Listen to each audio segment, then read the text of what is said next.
안녕하세요. 이번 시간은 허왕우가 이제 인도에서 왔다.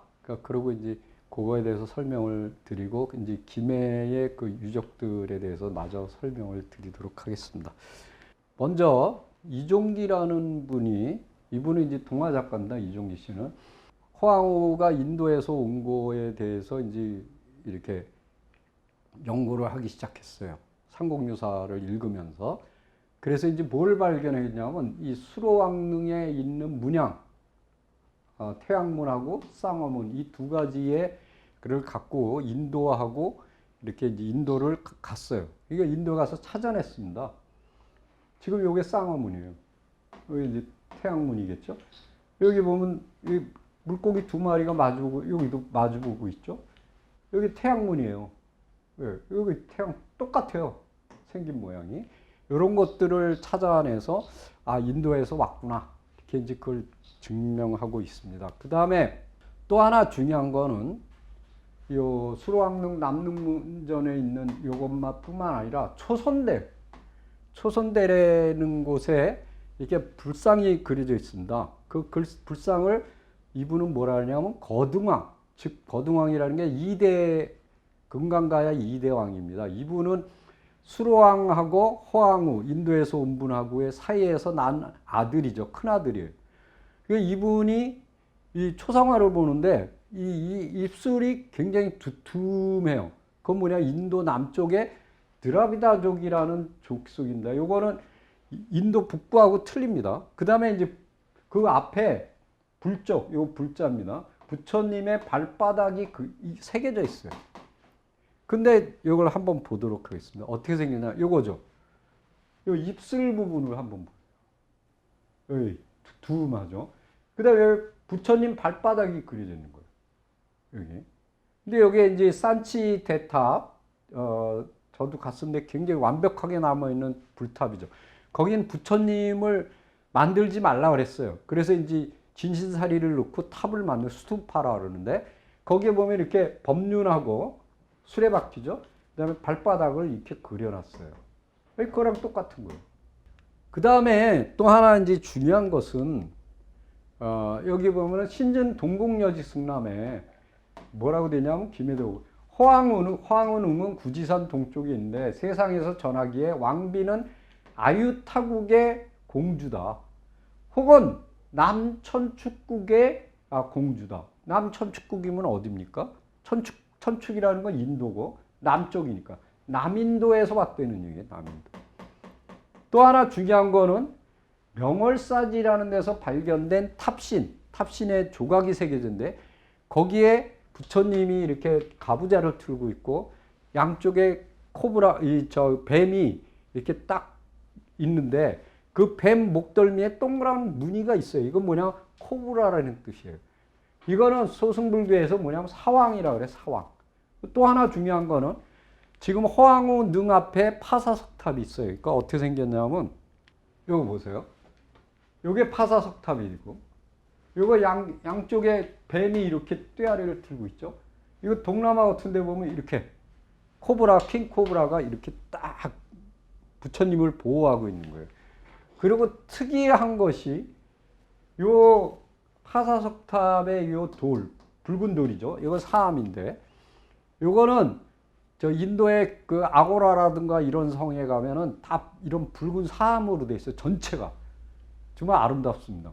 근데 요거를 갖다가 띄어서 이렇게 그 닭의 피로 이렇게 갈면은 이 돌이 사라져요. 없어져요. 그래서 옛날에 한번 그 방송에서 그걸 했는데 실제로 없어졌어요. 이분이 이제 그 허명철이라고 금강병원장님이 이제 그걸 증명해 냈는데 여기 나오네요. 여기. 그리고 파사라는 뜻은 무슨 뜻이냐? 산스크리트예요. 바사라는 뜻이다. 유체. 요거는 뭐냐면 진리가 모습을 드러낸다라는 불교적인 용어다. 근데 이분은 이제 뭐라고 이제 주장을 하냐면 인도에서 광주, 중국이죠. 제일 남쪽 홍콩이 있는데 글로 거쳐서 가야로 들어왔을 것이고 한 90일 정도 걸렸을 거다. 왜 그러냐? 삼국유사에 보면 가락국기에 아유타국에서 출발한 날짜가 5월이고 도착한 날짜가 7월 27일이다. 그렇다면 거의 3개월이 걸렸을 거다. 근데 이때 왜 떠났냐? 바로 4월에서 6월까지 계절풍이 분다 이거야. 계절풍. 계절풍이라면 이쪽으로도 불다가 또 이쪽으로도 불죠. 예, 이때는 어느 쪽으로? 이 동쪽으로 부는 거예요. 그거를 이용하면 금방 오죠. 이렇게 돛을 올리면 되니까. 그리고 또 하나는 창원공단 개발할 때 여기 중국의 호남 지역, 남부 지역하고 교역을 했던 흔적이 나왔어요. 주거지. 그 다음에 인도의 쿠샨 왕조가 중국의 항구에 와서 비자누 싣고 갔다는 그러한 기록도 있다. 이런 것들을 본다면은 충분히 백길이 열려 있었을 거다라고 보는 거예요. 또 하나가 이 허황우의 오빠가 누구냐면 장유화상이라는 사람인데 이 사람을 통해서 소승불교가 들어왔을 거다. 왜냐하면 아까 보신 게 다 소승불교의 흔적들이거든요. 예, 이런 거를 볼 수가 있습니다. 자, 인도에서 쭉 연안 항해를 해서 이 항해 그대로 전대 빵 쪽으로 들어왔죠. 여기서 쭉 이렇게 해서 이건 백제의 항로지만 아마 이때는 이렇게 가로지르는 항해가 거의 힘드니까 아마 이쪽 오키나와 쪽을 대만으로 해서 오키나와 쪽을 이렇게 건너서 가야로 들어왔을 가능성이 있습니다. 스시마를 거쳐서. 왜 그러냐? 지금 이 가야 유적을 갖다가 이렇게 발굴해 보면은 이 오키나와 쪽에서 나오는 그 보배 조개가 있어요. 이 야광 조개 이런 것들이 나와요. 그렇다는 얘기는 이 오키나와까지 교역이 가능했다는 거죠. 그럼 여기서 쭉 따라가면 이게 점점이에요. 열도예요. 그럼 쭉 따라가면 돼요. 이건 뭐 굉장히 제일 쉬운 거죠.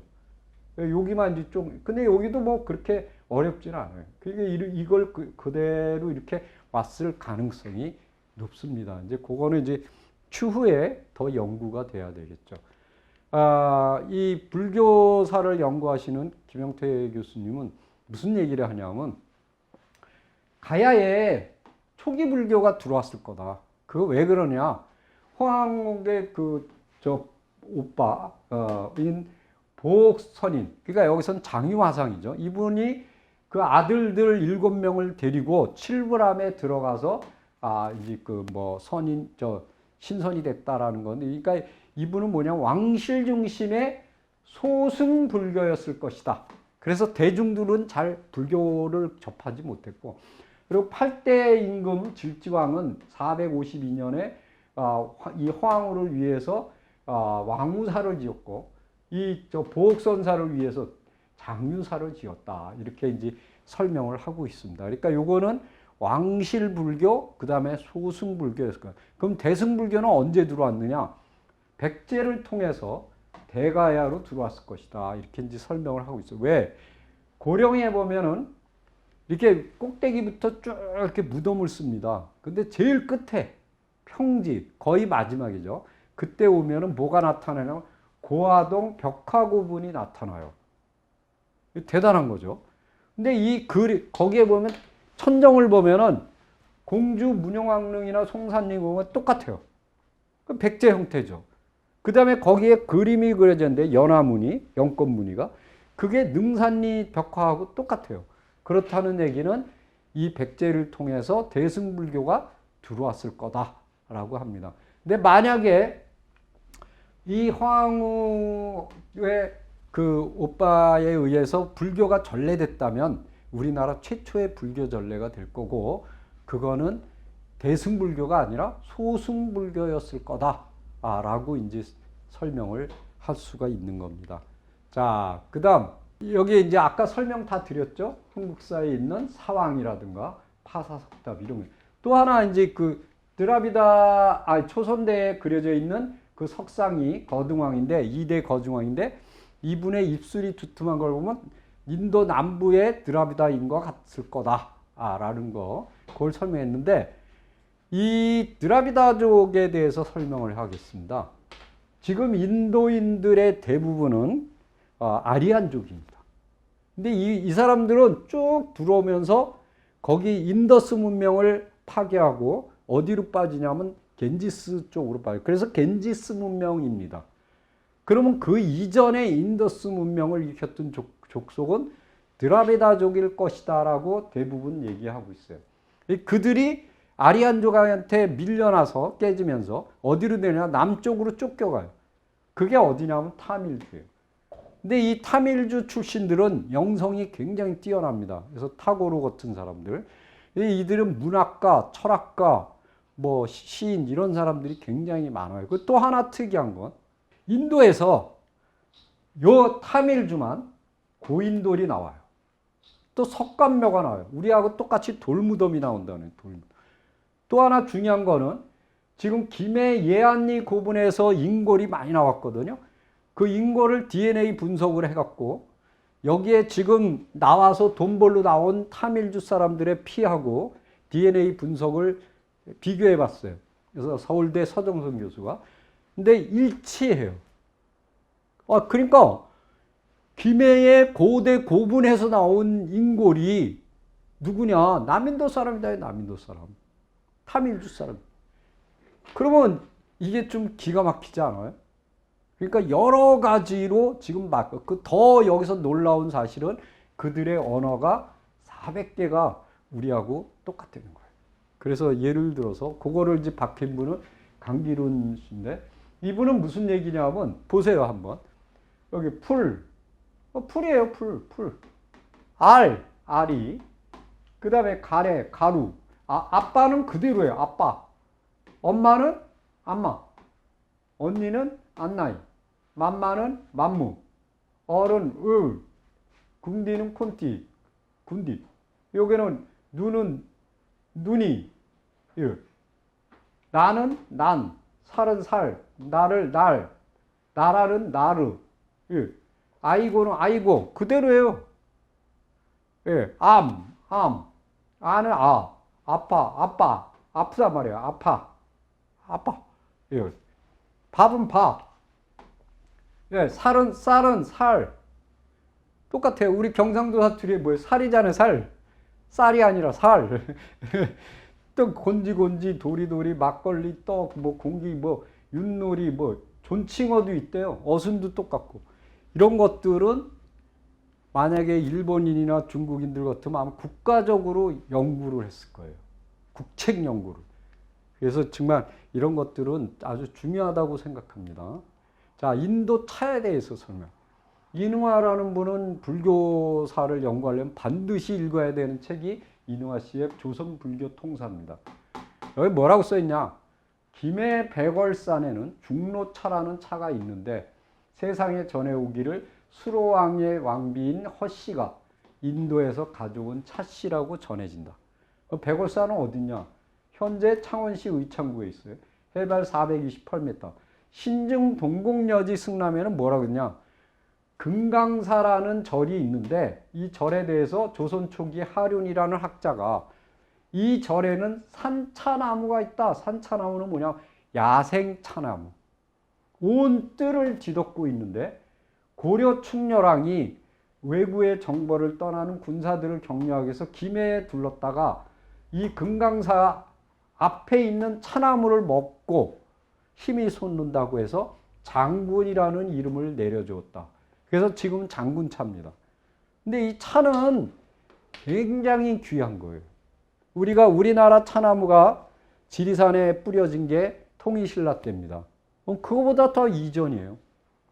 그 이전에 이미 인도차가 우리나라에 들어왔다는 얘기예요. 누구에 의해서? 허황우에 의해서. 자, 그리고 요게 백월선입니다.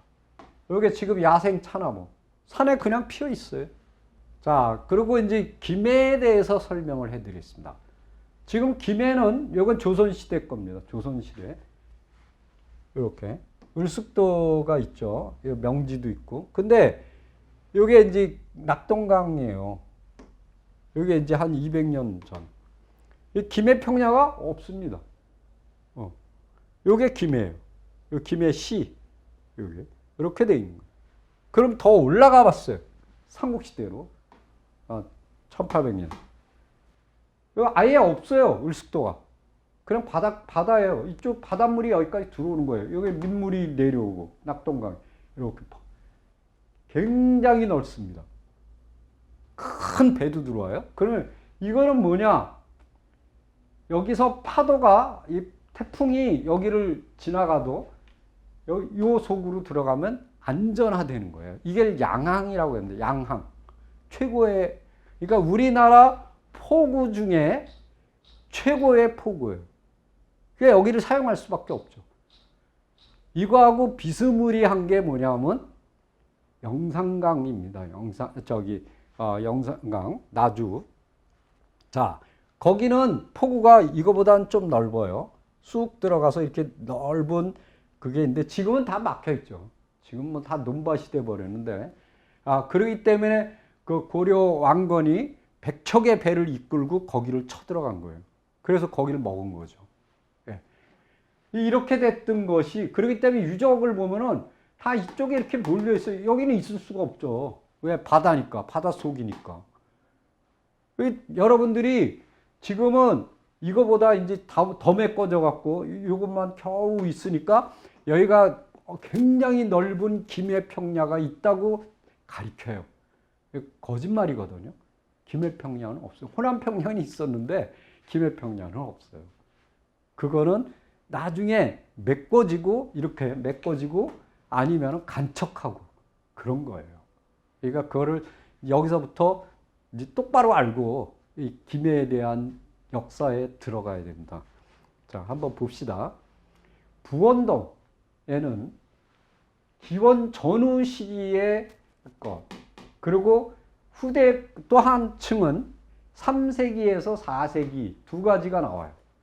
그래서 여기 보면은 그 삐지구라는 거, 이 삐지구는 기원 전후죠. 이때 이제 와질토기라든가 오기라든가 연질토기. 근데 또 특이한 게 점뼈가 나와요. 점뼈. 우리가 복골이라 그러죠. 우리 은나라 그 각골, 그거예요. 뼈를 갖고 점을 쳤어요. 그 다음에 주조한 쇠도끼, 이런 게 나온 거예요. 그래서 이게 언제냐? 1세기에서 2세기. 그러니까 뭐냐면 가락국이죠. 바로 금강가예요. 금강가. 형성기입니다. 그 다음에 에이지고, 여기 에이지고. 이것도 마찬가지예요. 이때는 뭐가 나오냐? 고상가옥, 이렇게 높은 그 창고 같은 집을 지금 세기, 석간명, 토강명, 이런 게 나오고. 경질토기. 이게 뭐냐면 이렇게 똥똥 두드리면 이제 쇳소리가 통통 나오는 거예요. 좀 단단한 거죠. 자, 그 다음에 이제 손칼, 하살촉, 창, 낚싯바늘, 송곳, 이런 것들이 나왔다. 이게 이제 김해시에 있는 부원동에서 나온 유적입니다. 자, 회현동 패총. 요거는 뭐냐면, 이게 아주 중요한 거. 일제시대에 이제 한 건데, 요게 이제 회현동에 있어요. 근데 김해 패총이라고도 많이 불러요. 여기서 뭐가 나냐? 철부, 도끼가 나왔어요. 그 다음에 칼, 손칼, 철. 그 다음에 이제 유리옥이 나왔어요. 유리옥. 그 다음에 타나미. 그러니까 뭐냐면 쌀을 생산했다는 거죠. 농사졌다는 거예요. 그 다음에 중국 화폐가 나왔어요. 화천. 여기서 나온 토기가 기준이 됩니다. 기준. 어떤 기준? 그걸 김해식 토기라고 합니다. 김해식 토기. 네. 여기서 나온 토기가 발전이 돼서 AD 200년이 되면은 두 개로 쪼개져요. 형태가. 하나는 가야 토기가 되고 하나는 신라 토기가 되고. 이게 그러니까 그 베이직한 그 바탕을 마련해 준 거예요. 그래서 여기가 굉장히 중요합니다. 그래서 김해패총은 두 가지가 나오는데 와질토기, 이건 연질입니다. 그 다음에 도질토기, 이게 경질이에요. 이게 이제 와질토기는 1세기에서 3세기까지 사용이 되고 이 도질토기는 4세기 이후에 나옵니다. 요거는 뭐냐면 이렇게 똥 치면은 쇠소리가 나요. 그래서 일본에서는 스에기라고 부릅니다. 스에기. 요거 스에기. 이건 하직기 이렇게 불러요. 왜 스에기냐? 쇠소리가 나니까. 네, 쇠소리가 나요.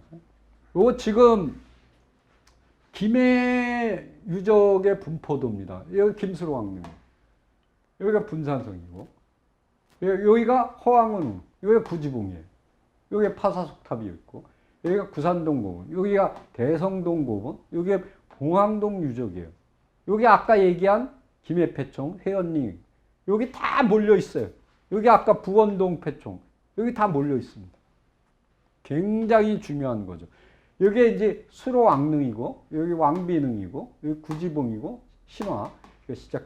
이게 지금 현재 왕궁터로 보고 있어요. 이게 왕들의 무덤으로 보고 있어요. 거의 여기에 몰려있는 게. 그러면 요게 이제 구지봉이거든요. 근데 구지봉 안에 고인돌이 있어요. 근데 여기에 뭐라고 썼냐면 구지봉석이라고 써 있어요. 이게 누가 썼냐? 항석봉이 썼어요. 요게 수로왕릉이고, 요게 이제 그 아까 왕릉으로 보는 봉황대, 요게 이제 아까 보시는 요게 해연동 패총, 요거를 보는 거예요. 요거는 어떻게 생기냐? 이렇게 먹은 조개 껍질이 층층이 쫙 이렇게 꽂혀 있는. 이 사이사이에 유물이 있다니까요. 그래서 패총이 중요한 거예요. 자, 그 다음에 웅천 패총이 또 있습니다. 요거는 이제 창원시 옛날엔 진해라 그랬죠.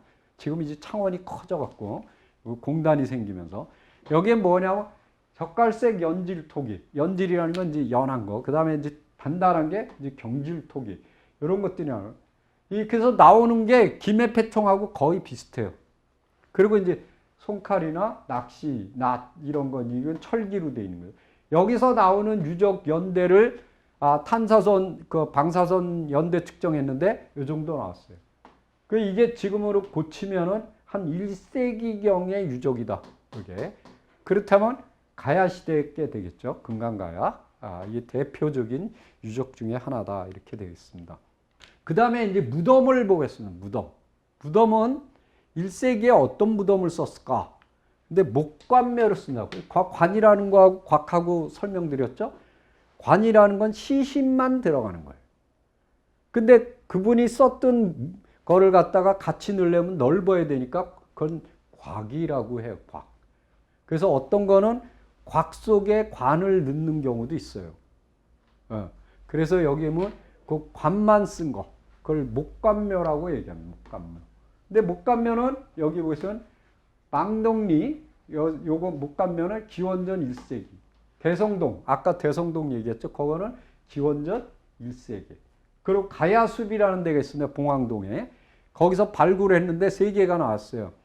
요거는 통나무, 다오리처럼 그 통나무를 이렇게 파서 이렇게 한 거예요. 네, 거기서 뭐가 나오냐? 요게 1세기 전반인데, 철환, 단조, 철부, 요 쇠 도끼죠. 따비, 이게 농기구죠. 그 다음에 판상철부, 철모, 이거 창이죠. 그 다음에 요게 철도끼, 그 다음에 칠을 한 부채. 요거는 이제 7초 철검이라고 이제 이 철검입니다. 이제 요거는 이제 구리거울, 요런 것들이나. 그 다음에 이제 구지로에서 나온 목관묘는 1세기 전반. 다 비슷해요. 대성동에서 나온 건 1세기 전반에서 2세기 중반. 요건 좀 떨어지죠. 요렇게 쭉 1세기에서 2세기까지는 뭘 썼냐? 목관묘를 썼다. 목관묘를. 그걸 설명을 드리는 겁니다.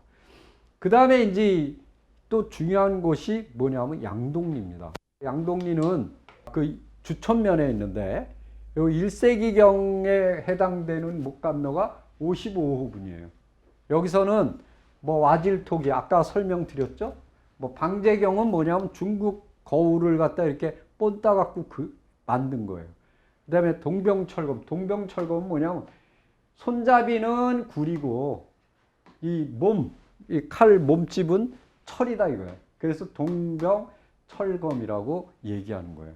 그 다음에 양동리 162호분의 목관, 이건 목광묘입니다. 여기서 틀려요. 여기까지는 목관묘고 여기서부터는 목광묘예요. 그러니까 커진 거죠. 커졌어요. 이건 이제 언제부터 나타나냐? 2세기부터 나타나요. 2세기. 네. 그러니까 그 이전에는 뭘 썼다는 얘기예요? 목관묘를 썼다는 거죠. 여기에는 중국 거울이 나와요. 중국 거울이 나오고 중국 거울을 본딴 게 나오고 그 다음에 여기 철기가 많이 나오죠. 철복, 철부, 철겸, 철검, 철초 뭐 이런 거. 근데 부채도 나오고 판상철부도 나오고. 그 다음에 여기 보면은 양동리 90호분에는 또 특이한 게 여기는 중국계 나왔는데 일본계 나와요. 일본계. 그래서 이게 넓은 이게 이 너비가 이렇게 넓은 이게 창이 나오는 거예요. 그 일본에서 나오거든. 그러니까 이런 것들이 나옵니다. 그러니까 중국하고 일본하고 교류했다는 게 다 나오는 거죠. 이런 걸 아주 잘 보여주고 있는 유적이다 이렇게 보시면 되겠습니다. 자, 다시 한번 보겠습니다. 자, 아까 설명드렸죠? 요 노란색 칠을 제가 해봤어요. 이게 다 뭐냐면 바다였다는 거예요. 이거는 여기도 다 바다입니다. 이것도 노란 칠을 해야 돼요. 이게 없는 거예요. 그 어마어마하게 넓은 거죠. 그 유적이 여기서 나오잖아요. 여기 김해라고요. 여기 김해 시내. 요거예요. 요거. 여기까지 바닷물이 이렇게 들어온 거예요. 그러니까 약간만 지금 김해 가서 이렇게 약간 펌퍼짐하다. 그러면은 그건 바다예요. 그 사이에 펌퍼짐한 데서 이렇게 볼록 나왔다. 아, 저건 섬이었구나. 옛날에. 이렇게 된 거예요. 그러니까 여기 보세요. 요 밑에 여기는 다 여기 펌퍼짐 하잖아요. 여기는 유적이 하나도 없죠. 여기 보시면 여기 보세요. 여기 노란 게 다 유적인데 이쪽에는 지금 요거 하나 겨우 하나 있고 유적이 하나도 없어요. 여기 왜 그랬느냐? 바닷속인데 유적이 있으면 안 되죠. 근데 사람들은 그거는 생각을 안 해요. 그리고 무조건 얘기해요. 그거 아니에요. 그렇지 않습니다. 어떻게 바닷속 안에다가 유적을 우리가 만들 수가 있어요. 그건 말이 안 되는 거죠. 그러니까 양동리 고분도 보세요. 여기 끄트머리에 있잖아요. 여기까지는, 요거는 섬이잖아요, 지금. 요거 섬이죠. 예. 여기까지 바닷물이 쭉 들어왔을 거 아니에요. 여기 지금 약간 높고 산이잖아요. 여기에 쓴 거예요. 그러니까 살아남은 거죠. 자, 그 다음에 유하동 제사유적 고분. 요건 뭐냐면 양동리 쪽에 있는 건데 제사유적이 나왔어요. 그래서 이제 해발 36m의 구릉에 있는데 굽다리 접시, 요건 뭐냐면 제기로 많이 쓰는 거죠. 그렇다면은 그 부근에 양동리 고분이 있는 거로 볼 때 지금 봉황동 유적을 보면 요게 왕궁이라 그랬죠? 대성동 고분이 뭐예요? 왕릉이라 그랬잖아요. 이거랑 똑같이 이 양동리 고분을 썼던 사람이 제사를 드렸을 가능성이 높다. 왜 그러냐? 한번 보겠습니다. 여기 보세요. 이게 양동리 고분이에요. 요 뒤에 산성이 있어요. 양동 산성. 요게 지금 발굴한 거예요. 유하동 제사유적이에요. 이 사람들이 여기 살면서 저기 쳐들어오면 이 산성으로 기어 올라가겠죠? 예, 그 제사는 어디다 지내? 여기서 지냈다, 여기. 이 제사유적. 요게 발굴된 거예요. 그 얘기를 하는 거예요. 자, 그 다음에 봉황동 유적에 대해서 상세히 설명을 하겠습니다. 왜냐하면 여기에는 다양한 유적이 분포되어 있기 때문에. 그걸 맨 처음 발굴했는데 청동기 시대에 해당되는 게 뭐냐? 고인돌이에요. 석관명. 이건 당연한 거죠. 삼한 시대가 되면은 패총, 집자리, 환호라는 건 뭐냐면 적이 쳐들어오기 전에 이렇게 구덩이를 만들어요. 구덩이를 파고 거기다 목책을 세워요. 그럼 성이나 마찬가지죠. 그걸 넘어와야 되니까 그러면 창으로 이렇게 찌르겠죠.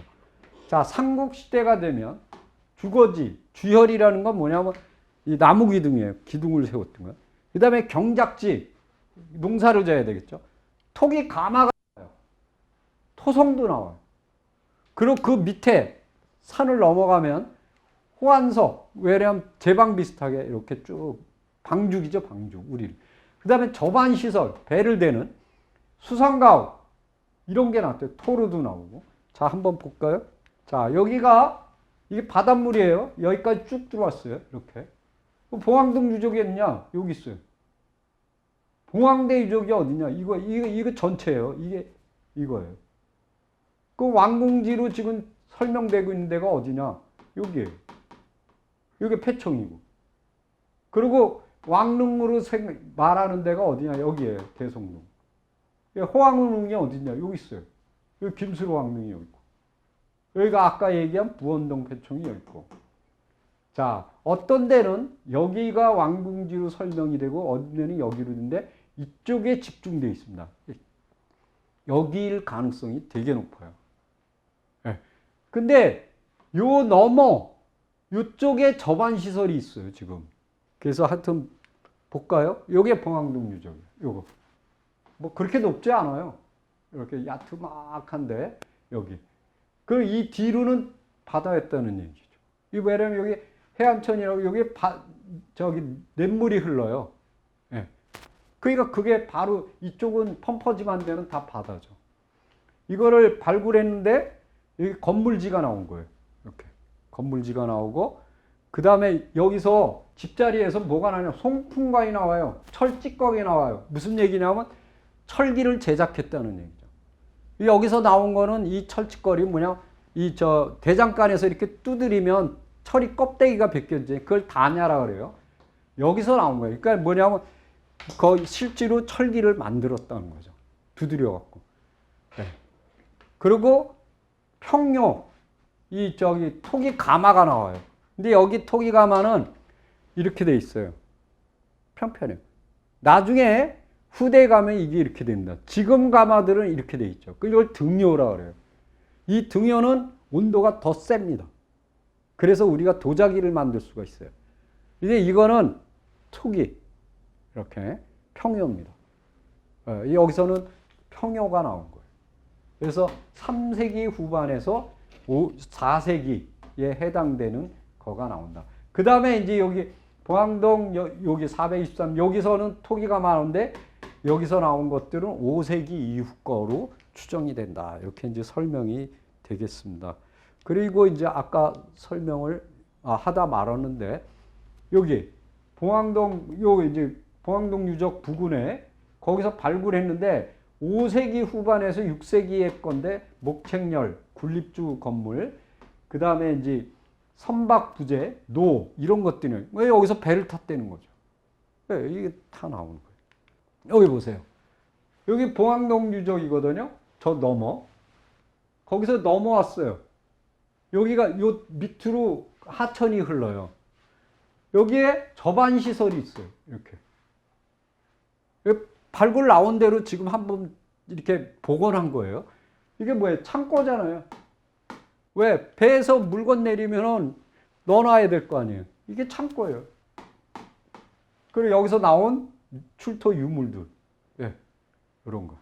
이런 것들이 나왔다. 이렇게 이제 보시는. 그러니까 봉황동 유적이 굉장히 중요한 곳이다. 이렇게 설명이 될 것 같습니다. 그래서 아까 보시면은 아까 이런 거 여기 이 유적들이 여기에 다 몰려 있잖아요. 여기 그러니까 상세한 것은 요거를 보면 되죠. 요게 이렇게 여기까지 바닷물이 쑥 들어왔었다. 이렇게. 그리고 여기가 왕궁터가 있고 그 다음에 여기가 고분 왕릉이 있었고 여기 김수로 왕릉이 있고 여기 화흥릉이 있었다. 여기가 구지봉이다. 이렇게 이제 딱 보시면은 한눈에 이렇게 살았었겠구나 라는 거를 갖다가 이렇게 떠오를 수가 있습니다. 이게 이제 김해 지역의 고대 유적의 분포, 초기죠. 초기 시대의 분포를 잘 보여주고 있는 겁니다. 그래서 여러분들이 다시 한번 이제 이해를 돕기 위해서 한번 더 보여드리겠습니다. 자, 이거는 조선 시대고, 이게 삼국 시대라고 그랬죠. 이걸 잘 기억을 하시면 되겠습니다. 예. 지금 아까 봉황동 유적 설명한 게 요겁니다. 요거. 요거예요. 요게 여기가 왕궁터. 이렇게 바닷물이 이렇게 쏙 들어가고 여기가 메인 포인트예요. 여기서 배가 쭉 들어와서 여기 다 바다니까 쭉 들어와서 여기 접안을 했다는 거죠. 얼마나 편해요. 그냥 물건 싣고 나가는 거죠. 그러니까 이게 다 바다예요. 조선시대 와서 이렇게 다 매립이 된 거예요. 이렇게 다 퇴적이 된 거예요. 그래서 이거를 상상하시면 안 되고 삼국시대를 논하려면 가야시대를 논하려면 이걸 갖고 설명해야 됩니다. 그래서 아주 중요한 거죠. 그래서 이런 거를 바탕으로 해서 고대 그 가야를 갖다가 복원을 해야 제대로 이제 상상도 하고 복원도 하고 이렇게 이제 할 수 있는 겁니다. 그래서 이제 기본적인 거를 갖다가 여러분들한테 설명을 드렸습니다. 이상입니다.